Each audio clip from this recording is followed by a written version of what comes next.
Chelsea, peu importe. C'est incroyable. Ah, mais il a raison, il a raison. Parce que on est Chelsea, sur peu les gamins importe. croisés, donc. Je l'ai dit. Je l'ai dit.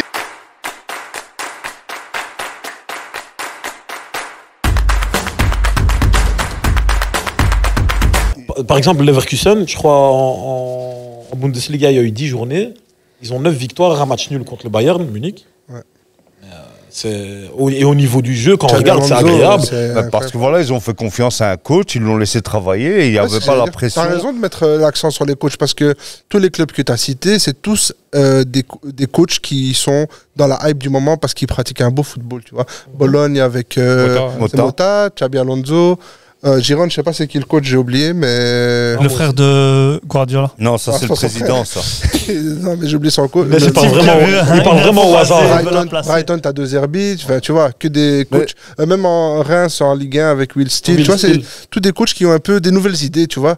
Et j'ai pas envie de faire le pro Guardiola, mais tu vois, j'ai l'impression qu'après tout ce que Guardiola a fait là, les 10 dernières années, la nouvelle génération de coachs, ça commence à s'inspirer, à ressembler. C'est des coachs aussi que parfois, dès qu'on les retire de ce confort-là et qu'on les met dans quelque chose d'un peu plus, comme le cas avec Potter, je pense, Graham Potter avec Chelsea, on lui laisse pas le temps, boum, il saute, quoi. Non, mais c'est Chelsea, club le plus toxique au monde. Non, c'est que Chelsea, c'est différent.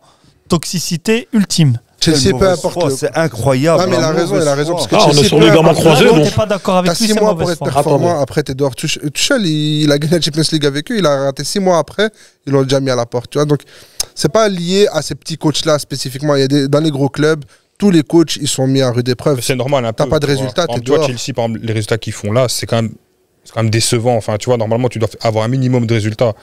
Mais pour en revenir, par exemple, à ce que tu disais, par exemple, De Zerbi, il a déjà 2 trucs à son actif, parce qu'avec Sassuolo, il était, pour moi, c'était le plus beau jeu d'Italie quand il jouait.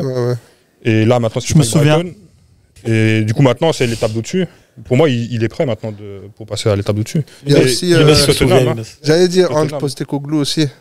Qui est Ange Postecoglou, le coach de Tottenham. Lui aussi avec des bonnes idées, un football très dynamique. Lui, il sortit de nulle part. Ça, il était en Écosse. Il était avant Tottenham à Celtic Glasgow. Voilà, Écosse, oui. Vous avez vraiment kiffé, vous avez été des malades mentaux sur TikTok, vous avez été des malades mentaux sur Instagram et on veut que ça continue comme ça. D'ailleurs dans le chat aussi, on voit que vous êtes de plus en plus nombreux, ça fait vraiment plaisir.